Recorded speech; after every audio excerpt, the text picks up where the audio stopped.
সারা বিশ্বের কিছু আশ্চর্য জিনিসের মধ্যে যেমন মস্কোর ঘণ্টা, চীনের প্রাচীন এবং আমাদের ভারতবর্ষের কলকাতার এই ঝুলন্ত হাওড়া ব্রিজ।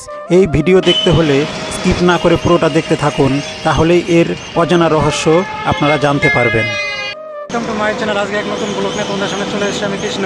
আজকে চলে এসেছি কলকাতা সব থেকে ঝুলন্ত ব্রিজ হাওড়া ব্রিজে চলে এসেছি। সেই হাওড়া ব্রিজের ভিডিও আজকে তোমাদের সামনে দেখাবো, তাহলে চলো দেখতে থাকো। কলকাতা প্রবেশদ্বার বললে আজও সবাই আমরা হাওড়া ব্রিজকেই ধরি। কলকাতার গর্ব হাওড়া ব্রিজ হুগলি নদীর উপর অবস্থিত কলকাতা এবং হাওড়া শহরের মধ্যে সংযোগকারী সেতুগুলোর মধ্যে অন্যতম। 1847 সালে প্রথম হাওড়া সেতু নির্মাণ হয়। পরে 1945 সালে পুরনো সেতুটি বদলে বর্তমান বহিবাহু সেতুটির উদ্বোধন হয়। 1965 সালে 14 জুন সেতুটির নাম পরিবর্তন করে হয় রবীন্দ্র সেতু। রবীন্দ্র সেতু বঙ্গোপসাগরীয় প্রবল ঝড়ঝঞ্ঝা সহ করতে সক্ষম।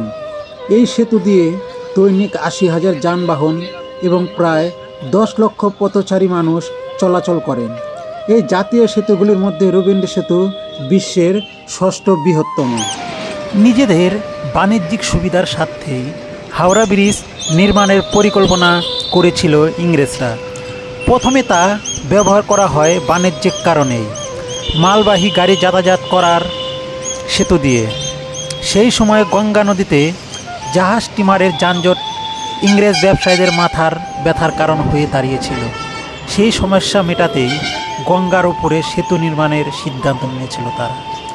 কলকাতার অতীত ইতিহাসের নানা গল্পের সাক্ষী হয়ে ইংরেজদের তৈরি হাওড়া ব্রিজ আজ আদ্যোপান্ত বাঙালি।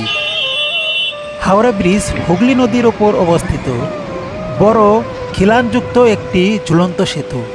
প্রথমে সেতুটির নাম ছিল নিউ হাওড়া ব্রিজ, কারণ আগে এই স্থানে অবস্থিত কলকাতা এবং হাওড়া জেলার মধ্যে সংযোগ রক্ষাকারী একটি ভাসমান সেতু ছিল। সেই সেতুর পরিবর্তেই এই নতুন সেতু নির্মাণ করা হয়, নাম রাখা হয় নিউ হাওড়া সেতু।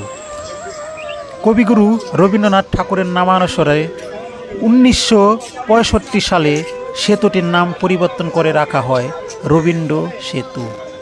সেতু নির্মাণের ভাবনা শুরু হয়েছিল সেই ইংরেজ আমল থেকেই। তখন সালটা 1855 থেকে 56। সেতু নির্মাণের জন্য একটি কমিটিও তৈরি হয়, কারণ ততদিনে গঙ্গার দুই পারে জাঁকিয়ে বসে ইংরেজদের কারবার।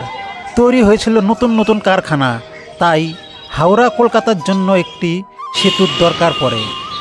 সেতু কমিটি এই নিয়ে আলোচনা শুরু হলেও কোনো এক অজ্ঞাত কারণে বছর 4 পর 1859 থেকে 60 সালে সেতু নির্মাণের প্রস্তাব ঠান্ডা ঘরে পাঠিয়ে দেওয়া হয়। এরপর গঙ্গা দিয়ে অনেক জল বয়ে যায়। অবশেষে সেতুর প্রয়োজনীয়তার গুরুত্ব বুঝে 1871 সালে তৈরি হয় একটি টার্স। সেই টার্সের অধীনেই হাওড়ার প্রথম ভাসমান সেতু নির্মাণের ভার দেওয়া হয়। নদীর উপর ছিল পল্টন ব্রিজ বা ভাসমান সেতু, নিচে নৌকা, উপরে পাটাতন, মাঝ বরাবর খুলে দেওয়ার ব্যবস্থা। জাহাজ স্টিমার চলাচলের জন্য সেতুর মাঝখানে 200 ফিট খুলে দেওয়া যেত, স্টিমার এলে সেতু বন্ধ। এই ভাসমান হাওড়া ব্রিজের জন্যই হাওড়া এবং কলকাতার মধ্যে একটি ইতিহাসের সৃষ্টি করেছে। এবং এই ব্রিজটার ভিডিও আজকে আপনাদের কীরকম লাগলো, ভালো লাগলে আমার চ্যানেল সাবস্ক্রাইব করে দেবেন এবং লাইক, শেয়ার এবং কমেন্ট করবেন। পরবর্তীতে নতুন কোনো ভিডিও আসলে আপনাদের কাছে আগে নোটিফিকেশন চলে যাবে। তাহলে বন্ধুরা, আপনারা ভালো থাকবেন। এবং আমি এই হাওড়া ব্রিজের উপর দিয়েই হেঁটে হেঁটে দেখুন পার হচ্ছি। আপনারাও আসলে এখানে এসে পার হতে পারবেন।